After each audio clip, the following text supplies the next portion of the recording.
नमो नमः। Hello student, मैं आपकी हिंदी की शिक्षिका बबीता शर्मा बोल रही हूँ।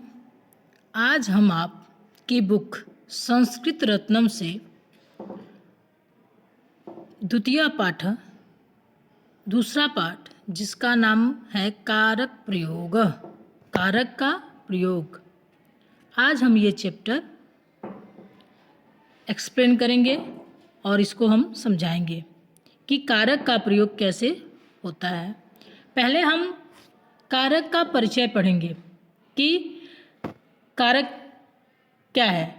तो क्रिया के साथ जिसका साक्षात, साक्षात मीन्स होता है सीधा, साक्षात मीन्स होता है सीधा, तो क्रिया के साथ जिसका सीधा संबंध हो, क्रिया के साथ जिसका सीधा संबंध हो उसे कहते हैं कारक, उसे कहते हैं कारक।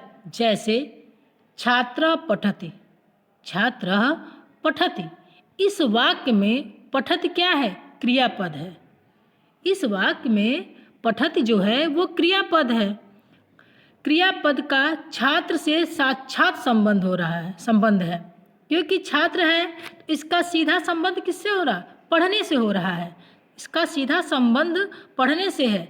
तो जिस प्रकार जैसे छात्र पठत, इस वाक्य में पठत क्रियापद का छात्र से साक्षात सीधा संबंध है, इसलिए छात्र शब्द पठत क्रिया का करता है। छात्र शब्द पठत क्रिया का क्या है? करता है। क्रिया आपका पठत है और कर्ता आपका छात्र है। तो आपने पहले लाइन में पढ़ा था कि क्रिया के साथ जिसका साक्षात सीधा संबंध होता है उसे कारक कहते हैं। तो यहाँ छात्र जो था आपका वो कर्ता है और पठत जो है वो आपका क्रिया है। उन कारकों का अभिव्यक्त करने के लिए, उन कारकों का अभिव्यक्त करने के लिए जिनका प्रयोग होता है उन्हें विभक्ति कहते हैं। विभक्ति अलग होता है और कारक अलग होता है। तो बोल रहे हैं कि उन कारकों को अभिव्यक्त करने के लिए जिनका प्रयोग होता है उन्हें विभक्ति कहते हैं। उन्हीं के द्वारा, उन्हीं के आधार पर शब्द रूप सातों विभक्तियों एवं 3 वचनों में चलते हैं। विभक्तियों के द्वारा ही, उन्हीं के द्वारा जो 7 विभक्तियां हैं एवं जो 3 वचन हैं इन्हीं के अंतर्गत चलते हैं। अभी तक हम लोगों ने कारक का परिचय पढ़ा। जैसे जीवन परिचय होता है तो ये कारक का परिचय है कि कारक कहाँ, कैसे और किसके साथ इसका सीधा संबंध होता है।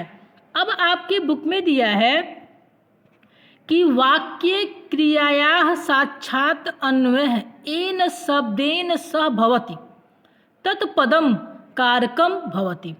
वाक्ये क्रियाए साक्षात् मतलब वाक्य में क्रिया का साक्षात, साक्षात यानी सीधा, अन्वय मीन्स होता है जोड़ना, वो अन्वय मीन्स होता है जोड़ा। तो वाक्य में क्रिया का सीधा जोड़ा एन शब्देन सह, जिस शब्द के साथ, जिस शब्द के सह मीन्स साथ, अभवत मीन्स होता है, होता है। मतलब अभी आपने ऊपर क्रिया परिचय में पढ़ा था, कारक परिचय में, कि क्रिया के साथ जो साक्षात सीधा संबंध होता है उसी को कारक कहते हैं। तो यहाँ पे उदाहरण दिया है संस्कृत में कि वाक्ये क्रियायाः साक्षात् अन्वय, वाक्य में क्रिया का सीधा जोड़ा, अन्वय मीन्स जोड़ा, एन मीन्स जिस, शब्देन मीन्स शब्द, सह मीन्स साथ, भवत मीन्स होता है। वाक्य में क्रिया का साक्षात जोड़ा जिन शब्द के साथ होता है तद पदम कारक भवति, वह तद मीन्स वह पद का कारक होता है, वही पद का क्या होता है? कारक होता है। कारणाम अर्थम प्रकटयितुम एषां संयोजनम शब्देह सह भवति। कारकाणाम अर्थम, कारकों का अर्थ, कारकों का अर्थ प्रकट युतुम, तो प्रकट करने के लिए, कारकों का अर्थ प्रकट करने के लिए ऐसाम, जिनका संयोजनम, संयोजन शब्देह, शब्द के साथ होता है। कारकों का अर्थ प्रकट करने के लिए जिनका संयोजन शब्दों के साथ होता है, ते कारकः विभक्तयः भवन्ति, वे कारक के विभक्ति होती हैं। वे क्या होते हैं? कारक के विभक्त होते हैं। आपके क्रिया परिचय में ये बताया गया है, उसी का ये संस्कृत रूप नीचे दिया गया है कि वाक्य क्रियाया, मतलब वाक्य में क्रिया का सीधा जोड़ा जिन शब्दों के साथ होता है वह पद का कारक होता है। कारणों का अर्थ प्रकट करने के लिए जिसका संयोजन शब्दों के साथ होता है वे कारक विभक्ति होती हैं। यथा, उदाहरण देखिए, यथा हे छात्रा, हे छात्रों, दशरथस्य पुत्रः रामः वनात् लंकां गत्वा युद्धे रावणं वाणेन हत्या लंका राज्यं विभीषणाय अयच्छत्। हे छात्रों, दशरथ के पुत्र राम ने वन से लंका को जाकर, गत्वा मीन्स जाकर, युद्ध में रावण को वाणेन, बाण से, हत्या मारकर, लंका राज्य को विभीषणाय यानी विभीषण को अयच्छत दिया बोल रहे हैं। यहाँ पे देखिए कारक आपके कई आए हैं। हे छात्रों, दशरथ के पुत्र राम ने वन से लंका को गत्वा मीन्स जाकर, युद्ध में रावण को बाण से मारकर लंका राज्य को विभीषण को दिया। आगे देखिए,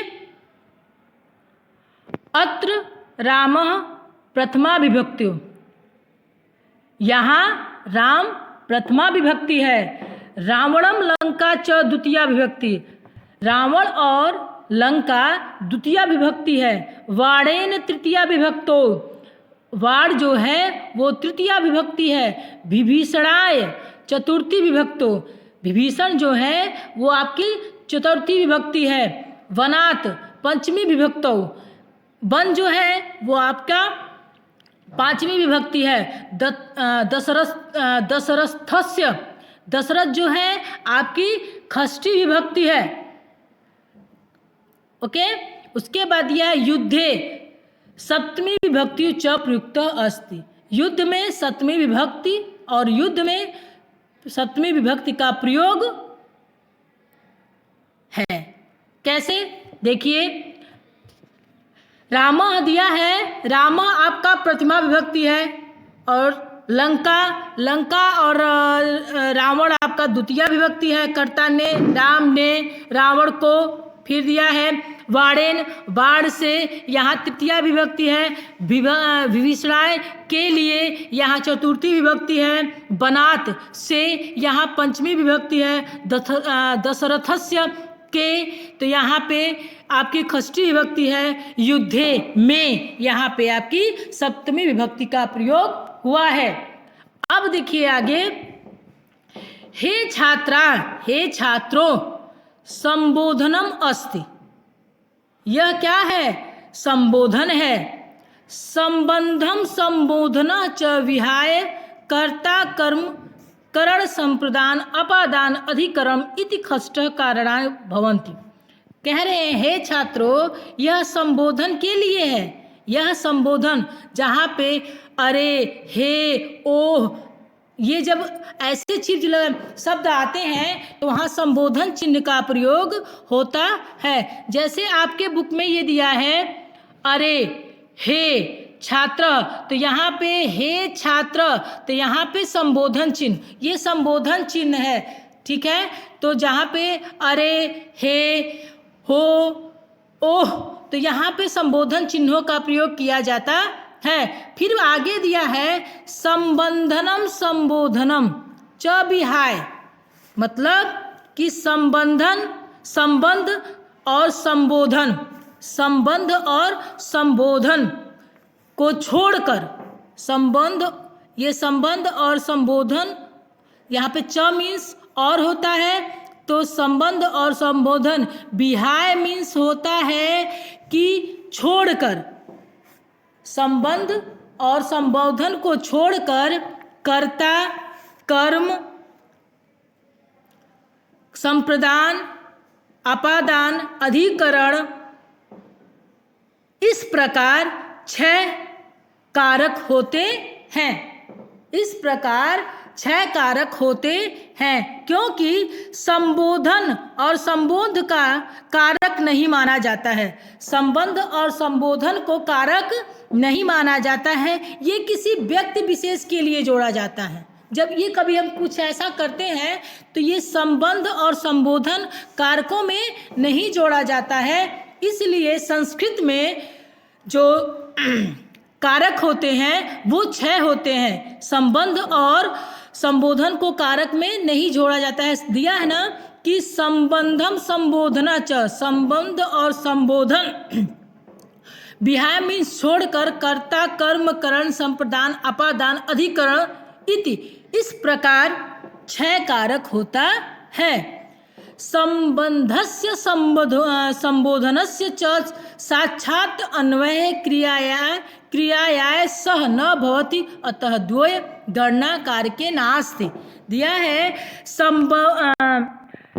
संबंध का और संबोधन का, संबंध का, ये आपके लाइन में है कि संबंध का और संबोधन का सीधा, साक्षात, सीधा, अन्वय मीन्स साक्षात मीन्स संबंध होता है, तो सीधा संबंध क्रिया के साथ नहीं होता है, न भवति, क्रिया के साथ नहीं होता है।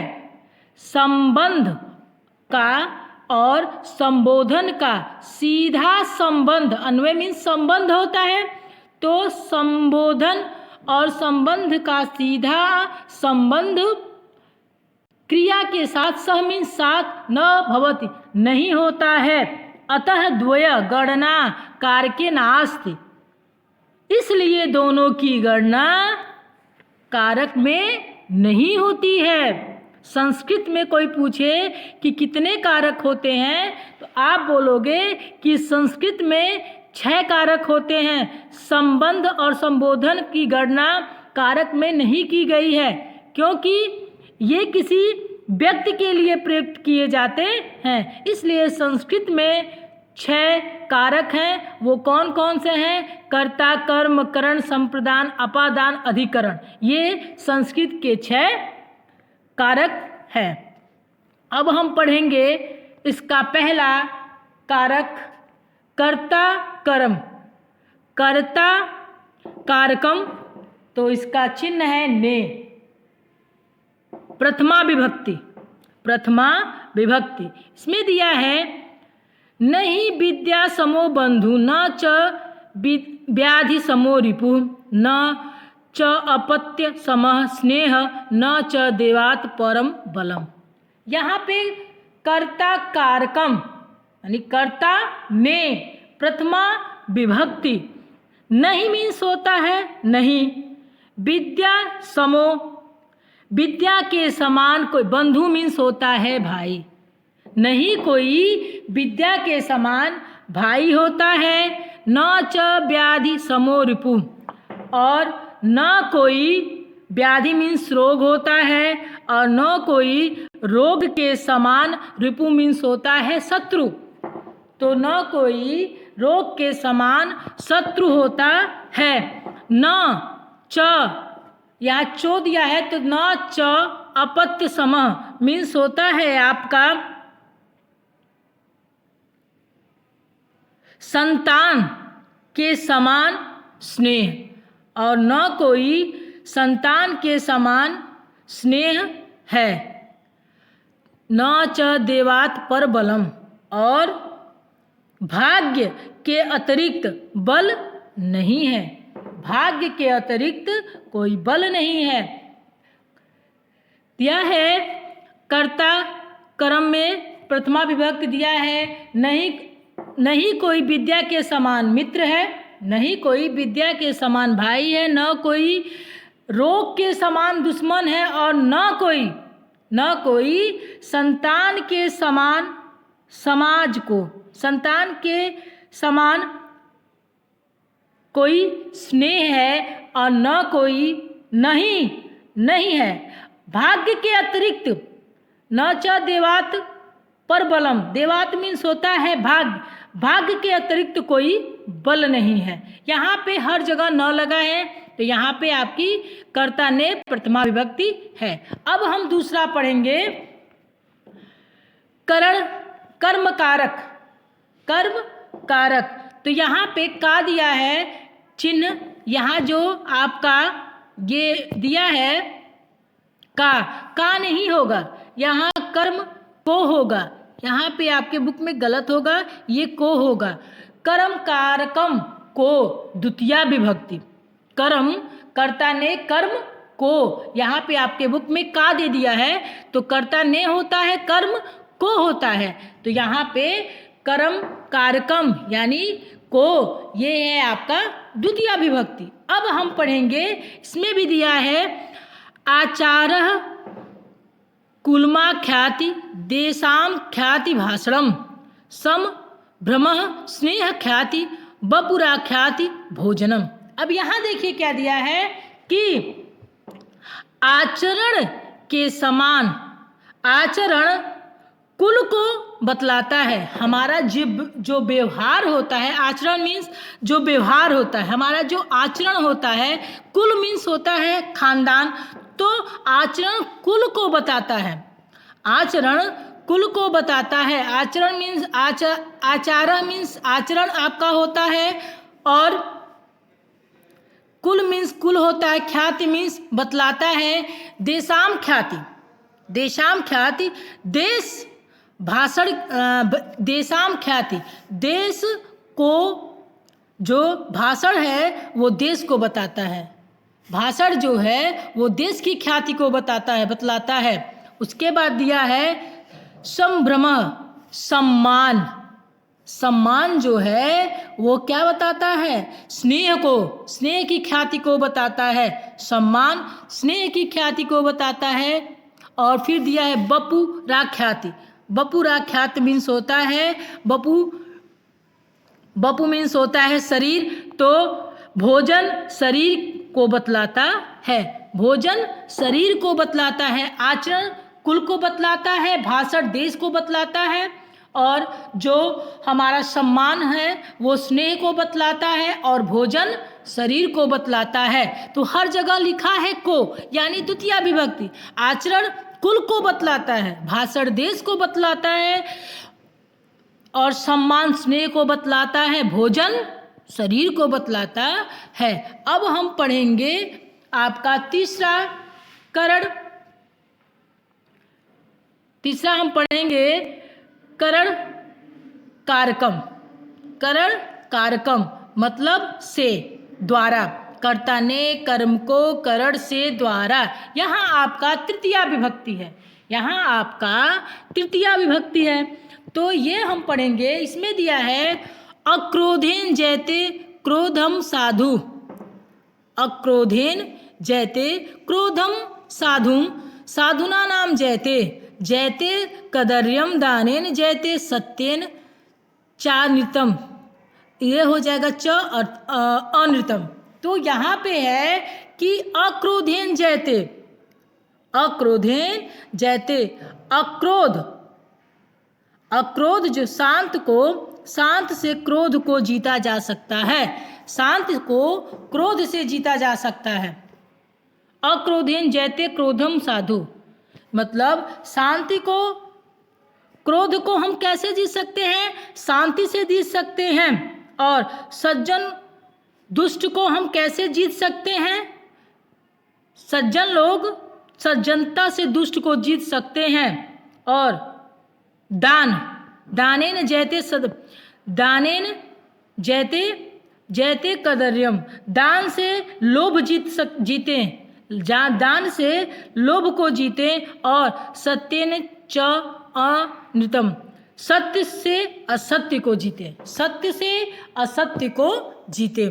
देखिए एक बार फिर से देखिए कि शांति से क्रोध को जीते, शांति से क्रोध को जीते, सज्जनता से दुष्टता को जीते, सज्जनता को दिया साधु नाम जयते, मतलब सज्जनता से, साधु मीन्स सज्जनता, सज्जनता से दुष्टता को जीते, दान से लोभ को जीते और सत्य से असत्य को जीते। अभी हमने आपके कारक को पढ़ा, उसमें से कुछ अर्थ दिए गए उनको हमने पढ़ा और 3 कारकों को पढ़ा। जो बाकी है वो मैं आपको नेक्स्ट वीडियो में बताऊंगी। धन्यवाद।